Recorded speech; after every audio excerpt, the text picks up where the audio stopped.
Gaffer, the games are coming thick and fast now, with 4 games coming up in the next 10 days, starting off against Airdrie tomorrow. But just looking at that one, how are we, how's preparation going into it, and what are you expecting from it? Yeah, preparation's been fine, The only disappointment from last week was we never picked up all 3. I think we fully deserved to get the all 3 points. But again, on the day, Cal Ferry was outstanding for his team and certainly gained a valuable point for his team. But another point for us away from home is good, it keeps us going in the right direction. But tomorrow will be another tough game, Airdrie are probably hurting for the last 2 defeats against Hearts and then against Ayr. They'll be aggrieved with the decisions that went against them in that game also. But for us, it's another opportunity. We're at home. Our home form's been very good since the start of November, and we certainly want to keep that going. Yeah, you mentioned keeping it going, and in terms of tomorrow, a chance to make it 15 games unbeaten, which in recent memory is unheard of with Morton.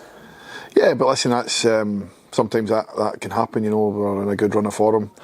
We don't really look at stats. We just the main focus, Gareth, is to win games of football. It wasn't so long ago we were in a really bad place, but certainly since middle of November we've kicked on.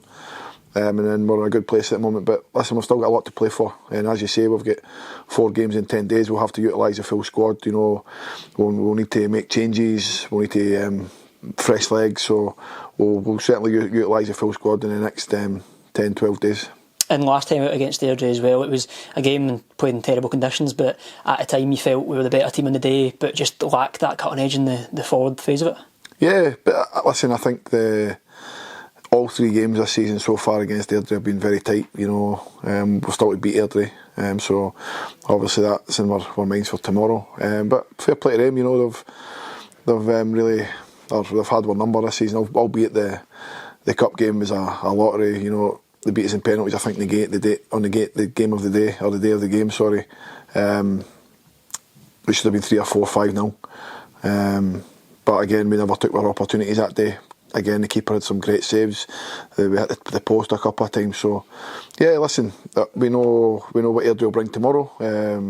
Reece has got a brand of football that he wants to play. He's got his own philosophy, how he sees the game played. So, don't have a problem with that. But we have watched them, we've analysed them, and we know where we can hurt them. So, we're certainly looking forward to the game. It'll be a tough game, but with the backing of the crowd here, hopefully we can get the job done.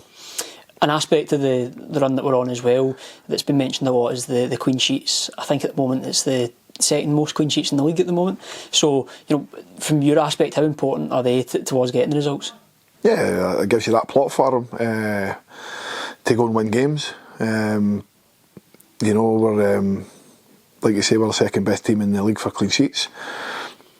That's again down to the team as a group, from leading from the front to the back, into Ryan in goals. I think since Ryan's come back in, he's been very good, and he should be delighted with that, as should the rest of the squad, for that record. But again, that gives you the platform, clean sheets, to go and pick up points and win games of football, and certainly we've took advantage of that. And we've seen week on week as well the number of supporters coming along. The numbers just seem to keep growing, and over 800 away at Hampden last week as well. The backing that they've been given has been absolutely phenomenal. Yeah, it was incredible last week. To come to Hampden and bring 800 fans was superb. I feel for them, because obviously the magnitude of the stadium, it really kills the atmosphere. Everybody's so far away from each other, but to just see them there in their numbers was very good. But again, that's testament to the boys. They've been on a great run, and the fans are enjoying what they're seeing. They want to come and support the boys. So again, hopefully tomorrow again they come in our numbers. Like I say, we've got a lot of games at home in the next 46 weeks, and hopefully with their backing, the boys can go and pick up a lot of points and keep pushing us up the table. You've mentioned utilising players over this next run of games as well. And in terms of tomorrow, how are we shaping up for squad selection? Yeah, obviously there'll be 1 or 2 I think might miss out. Picked up some niggles here and there, so we need to be careful of that. We've got, like I say, with this four game period in 10 days, we have to be really careful of boys that are maybe carrying knocks and playing through injuries. So the possibly could be one or two missing, but we've got strength and depth now, so whoever misses out and whoever comes in, I'm sure will fill the void of who needs to miss out. But certainly the boys are in a good place, and like I say, they should be thriving to go on that pitch tomorrow to go and hopefully put another good performance.